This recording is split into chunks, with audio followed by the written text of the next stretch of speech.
À la fin du mois de mai de cette année, les Togolais apprenaient l'ouverture de la campagne de vente des produits céréaliers sur l'ensemble du territoire national par l'Agence nationale de sécurité alimentaire, ANSA. Mettre des stocks de l'ANSA sur le marché devrait permettre de contrer la spéculation et ainsi permettre aux consommateurs de disposer des céréales à un prix raisonnable. C'est donc une bonne nouvelle, puisque cette démarche devrait faire baisser les prix qui ont connu une forte hausse ces dernières semaines sur les marchés. Rien qu'à voir la flambée des prix des denrées depuis avril, où un bol de maïs a atteint le seuil des 1000 FCFA, cependant que le prix du bol de haricots varie aujourd'hui entre 1200 et 2000 FCFA selon la variété et la qualité, et que le prix du sorgho a littéralement doublé, on s'est demandé à quand la sortie du tunnel alimentaire. En prenant part entre avril et mai au panel de la conférence internationale sur le système ouest-africain de stockage de sécurité alimentaire organisée par la CEDEAO, le colonel Ourokoura Agadazi, ancien ministre de l'Agriculture et directeur de l'Agence nationale de sécurité alimentaire du Togo, ANSA, a planché sur l'intervention du stockage national dans la stabilisation des prix des produits agricoles. Ce mécanisme permet de faire les statistiques en matière de données de production agricole pour voir quelles sont les quantités qui sont nécessaires pour entretenir toute vie à l'intérieur du pays et les excédents que le Togo a pu dégager et qui feront l'objet d'exportation afin d'améliorer le niveau de vie des paysans et les activités du secteur privé, affirmait-il, ajoutant: nous avons réussi sur une dizaine d'années à stabiliser les prix de façon concertée avec les autres acteurs dont les commerçants, les femmes commerçantes de céréales sur toute l'étendue du territoire, l'association des consommateurs et surtout la filière avicole qui exerce une forte pression sur les marchés. Nous avons réussi à améliorer la vie des paysans sur la base des prix qu'on leur propose. Produits trop chers et inadaptés aux besoins des populations. La pandémie a comme désavoué cette assertion aux airs de triomphe du patron de l'ANSA. Pire encore, les stocks de sa structure mis sur le marché sont trop chers, inadaptés aux besoins des Togolais. Comment comprendre le fait que l'ANSA ne soit pas capable de vendre ses produits en détail, au bol, mais seulement en gros?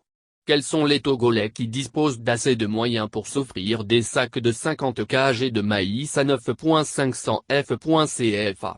Les prix des autres produits en gros ne sont guère une sinécure pour les pauvres consommateurs togolais, pour qui cette décision de ne vendre qu'en kilos sonne comme une stigmatisation des classes populaires. Allez savoir pourquoi les responsables de l'ANSA se permettent de vendre tout en kilos, 50 kg de sorgho à 10,500 f, 50 kg de mil à 11,000 f, 30 kg de riz KR à 9,500 f, 25 kg de riz local long grain à 13,000 f, 25 kg de riz local brisure à 10,000 f, 25 kg de riz local couscous à 7,500 f et 1 kg de farine de maïs à 325 f. Est-ce ainsi que l'on garantit la sécurité alimentaire des populations? L'ANSA a bien mis ses stocks sur le marché, mais c'est pour le malheur des Togolais, puisque ceux-ci ne peuvent se les acheter faute de moyens. Faure Gnassingbé est indifférent face à la situation.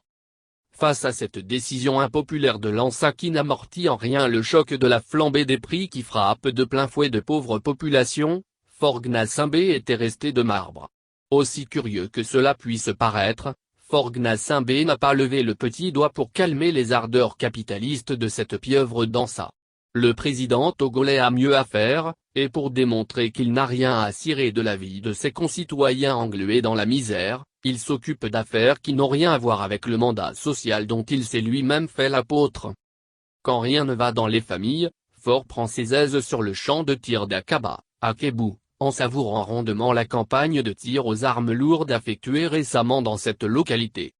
Quand les Togolais crient à la précarité devenue leur sport national, Faure met en place la loi de programmation militaire dont on dit qu'elle va optimiser les capacités opérationnelles des unités impliquées et de s'assurer de la maîtrise du matériel par les servants. Tenez. Le fils de Gnassingbé Yadema veut faire de l'armée togolaise une référence dans la sous-région, alors même que des gens peinent à se nourrir ne serait-ce qu'une fois par jour. Peut-on trouver dirigeants plus machiavéliques? Débourser des dizaines de milliards de francs CFA en achat d'équipements militaires alors qu'il y a plus urgent, est le signe que Faure Gnassingbé est à des années-lumière des réelles aspirations du peuple dont il s'arroge la paternité. Triste.